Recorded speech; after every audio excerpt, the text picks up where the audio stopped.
Seperti contohnya yang mana ibu bawa apa aja? Coklat, main tali, main manci-manci, dan main cabur atau yang lainnya. Yang ketiga, tujuan pembelajaran kita dapat memainkan berbagai macam permainan tradisi Minangkabau. Tradisi Minangkabau. Nah, itu ya beberapa yang sudah ibu jelaskan. Nah, apa saja kegiatan pembelajaran kita hari ini? Kita sudah duduk berkelompok, sudah atau belum? Sudah. Selanjutnya, ibu akan menyerahkan materi. Nah, kalian mencatat poin-poin penting yang ibu jelaskan. Oke, yang ketiga, nanti ibu akan memberikan LKPD. Itu akan dijawab secara kelompok. Nah, yang keempat, setelah itu kalian presentasikan apa saja hasil dari kerja kelompok kalian. Yang kelima, kita lihat atau kita minta kelompok lain untuk menanggapi kelompok yang tampil. Oke, langsung saja. Permainan tradisi Minangkabau. Pada halaman 66, ada gambar yang pertama yang di atas. Itu gambar orang ngapain? Nah, main coklat. Ada yang pernah bermain coklat? Nah, pernah. Ada yang belum? Berarti yang lain belum pernah main coklat? Nah, pernah. Yang kedua, permainan di bawah. Apakah menurut Ananda Ibu, gambar di bawah itu termasuk permainan tradisi Minangkabau? Iya, permainan apa itu? Nah, main manci-manci. Ada nggak yang sering di sini main manci-manci? Nah, sering. Kalau di sekolah masih main nggak? Nah, masih. Apa saja kira-kira yang dibutuhkan dalam main manci-manci? Kerjasama? Nah, apa? Ayo. Fokus, pintar. Apa lagi nak? Kecepatan. Apa lagi? Kelincahan. Kejujuran masuk tidak? Masuk tidak? Ada tak yang tidak jujur pas main manci-manci? Ya, itu tidak boleh ya. Berarti di dalam permainan manci-manci itu juga boleh. Apakah boleh berkelompok mainnya? Tidak, berarti sendiri-sendiri ya. Oke, permainan tradisi Minangkabau.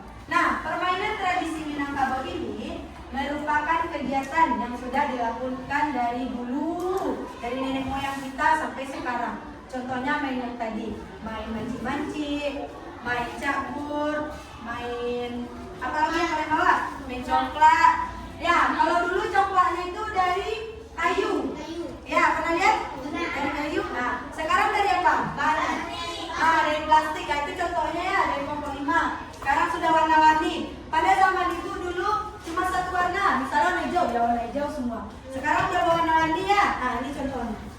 Ada warna hijau, warna pink, warna merah, warna oranye dan lain-lain. Banyak ya variasinya. Nah, permainan itu hanya bukan sekedar hiburan, tetapi juga mengandung nilai-nilai luhur seperti pendidikan karakter. Apa tadi pendidikan karakternya?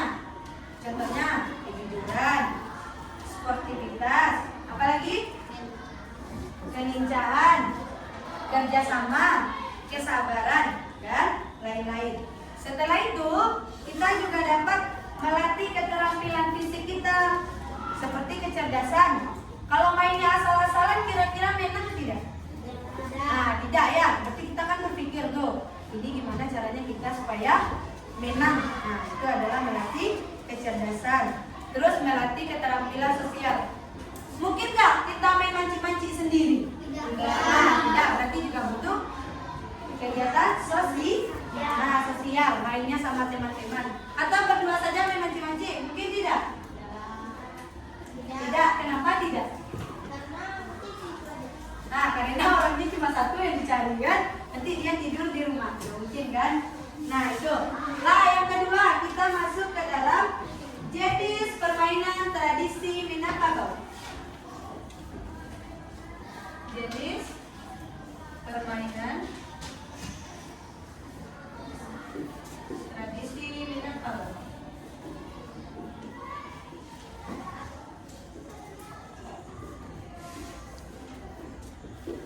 Coba lihat di halaman 67. Nah, ada nampak jenis permainan tradisi Minangkabau. Yang pertama ada apa itu? Di halaman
Yang kelima, tertangkap. Kalau sudah tertangkap bagaimana?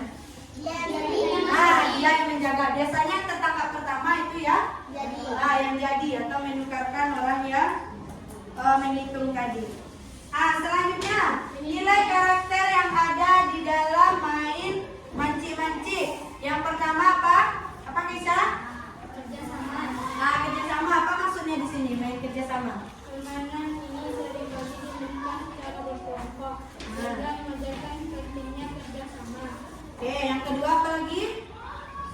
2. Sportivitas. Apa tuh maksudnya? Pemain yang tertangkap harus menerima dengan lapang dada dan memberikan kesempatan kepada teman yang lain untuk menjadi penjaga. Yang ketiga. Apa lagi yang ketiga? 3. Kreativitas. Pemain harus berpikir kreatif untuk menemukan tempat persembunyian yang aman. 4. Keberanian. Pemain harus berani keluar dari tempat persembunyiannya saat merasa aman. 5. Sabaran. Penjaga harus sabar mencari pemain yang bersembunyi. Selanjutnya.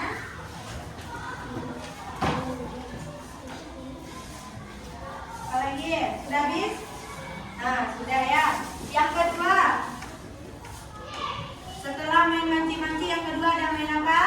Main congklak ternyata juga berasal dari tradisi Minangkabau. Siapa yang bisa membaca? Chef.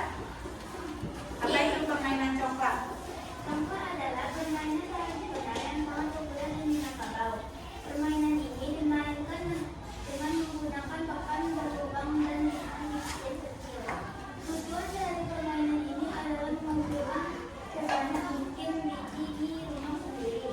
Permainan congklak merupakan permainan yang dimainkan oleh dua orang dengan menggunakan papan yang memiliki 14 lubang kecil yang dapat diisi dengan 7 biji congklak dan 2 lubang besar untuk menaruh biji koin per pemain. Total biji congklak yang digunakan dalam permainan adalah sebanyak 49 biji atau 7 biji kali 7 lubang kecil. Terima kasih. Bisa. Selanjutnya bagaimana cara bermainnya? Ada yang bisa membacakan? Boleh Azana. Cara bermain congklak. Cara bermain. 1. Pembagian biji. Setiap lubang kecil diisi dengan 7 buah biji. 2. Mengambil biji. Pemain memilih salah satu lubang kecil yang berisi biji dan mengambil semua biji di dalamnya. 3. Membagi biji. Biji yang diambil tadi disebar satu persatu ke lubang-lubang berikutnya secara searah arah jarum jam, termasuk rumah sendiri. 4. Menyimpan biji. Jika biji terakhir jatuh pada lubang daerah kita yang kosong dan bersebelahan dengan lubang lawan yang berisi biji, maka biji-biji di lubang lawan tersebut diambil dan dimasukkan ke dalam rumah sendiri bersamaan dengan biji yang terakhir jatuh tadi. 5. Giliran bermain. Jika biji terakhir jatuh pada lubang lawan yang kosong, maka giliran kita berakhir. Giliran lawanlah yang bermain. 6. Permainan congklak selesai. Jika sudah tidak ada biji congklak untuk meneruskan permainan, maka permainan telah selesai. Pemain yang berhasil mengumpulkan biji paling banyak dialah pemenangnya. Terima kasih Azana. Permainan yang kedua ada permainan congklak. Permainan congklak itu juga berasal dari daerah Minangkabau atau permainan tradisi Minangkabau. Bagaimana cara bermainnya tadi? Kan dia ada 7 lubang. 7 lubang lawan, 7 lubang kita misalnya. Diisi di dalam itu berapa biji satu lubang? 7. Pintar. 7. Nanti kita bermainnya mengelilingi gitu kan? Ya. Adakah yang belum pernah memainkan congklak? Banyak. Tapi tahu tidak permainannya bagaimana? Tidak. Nanti kita cobakan ya. Kelompok berapa tadi yang main congklak? Kelompok 5. Nanti kita main. Kita cobakan kelompok lain juga main congklak. Adapun nilai karakter yang ada di dalam permainan congklak. Yang pertama, tentu saja kejujuran. Kenapa ibu bilang kejujuran? Karena ada yang curang. Kita kan main berdua kan? Tiba-tiba teman kita malingnya ambil kasihku. Itu yang biasanya itu panas membuangnya. Ada yang kayak gitu dah?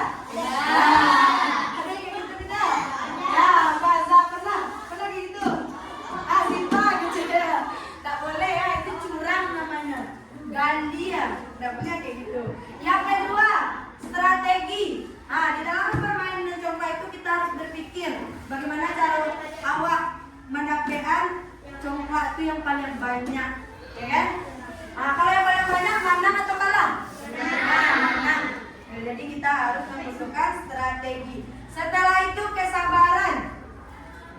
Apa maksudnya? Kesabaran tuh. Menunggu antrian. Lalu jadi kalau nak mulai cepetlah, boleh kayak gitu. Nah, cipayo kayak enak. Boleh kayak gitu ya. Setelah itu konsentrasi. Permainan harus fokus pada perhitungan biji dan strategi yang akan digunakan. Misalnya waktu mandi, itu lampuan lubang wajib. Ada aja kayak gitu, siapa?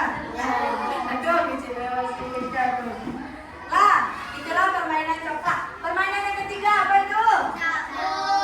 Campur. Ini yang sering nampak sama ibu banyak permainan sampai sekarang.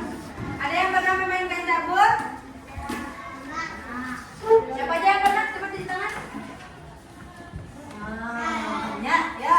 Ada yang belum pernah. Nah, campur itu adalah mainan kala panjang. Merupakan juga permainan dari tradisi Minangkabau yang sangat mengasyikkan dan juga membutuhkan ketangkasan serta strategi. Permainan biasanya dilakukan berapa kelompok atau berapa tim? Dua. Berapa orang biasanya isinya? Ada? Empat. Boleh 4 orang? Boleh 4 orang? Boleh. 3 orang boleh tidak kira-kira? Karena terlalu sedikit ya. Minimal itu biasanya orang main campur tuh 5 orang, 6 orang, 7 orang. Nah, kalau 10 orang lama, ya nak?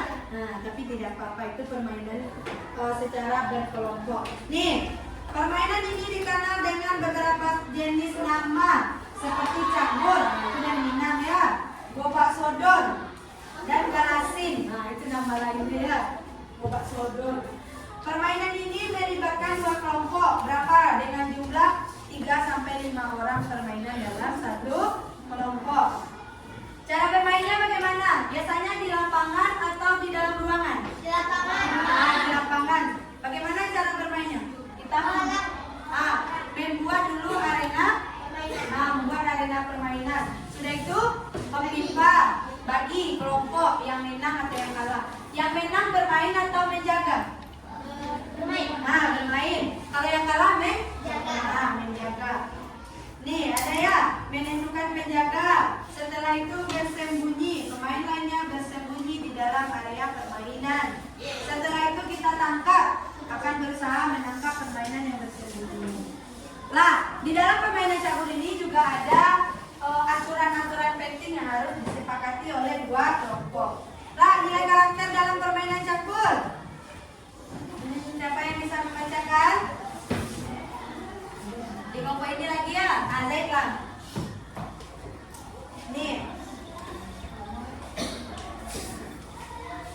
Nih, apa saja nilai karakter yang ada di dalam permainan campur? Yang pertama, Permainan ini melatih kecepatan dan kelincahan bermain karena berlari dan menghindari lawan. yang kedua, Strategi. Pemain harus berpikir cepat saat menentukan cara terbaik untuk menembak lawan atau menghindar tangkap. yang ketiga, Kerjasama. Permainan ini seringkali dimainkan secara kelompok sehingga mengajarkan praktiknya kerjasama. yang keempat, Gocek. Permainan harus menerima kekalahan dengan lapang dada dan menghargai kemenangan lawan. Singkatnya, permainan campur adalah permainan yang menyenangkan dan bermanfaat untuk melatih fisik dan mental anak. Selain itu, permainan ini juga mengajarkan nilai-nilai sosial dan penting. Oke, terima kasih Zaid. Nah, itulah contoh dari jenis-jenis permainan tradisi Minangkabau yang mungkin bisa kita mainkan nanti bersama-sama. Lah, yang lainnya bisa juga ya yang tidak ada di buku. Seperti apa tadi? Main apa namanya? Pacu tangguruang. Itu juga dari permainan tradisi Minangkabau. Nah, ini ada 3 ya, sudah kita jelaskan, manci-manci, main coklat, dan main campur. Kita masuk dari manfaat permainan tradisi Minangkabau. Nah, yang pertama, manfaatnya itu melatih fisik kita. Nah, kalau kita bergerak terus, main bersama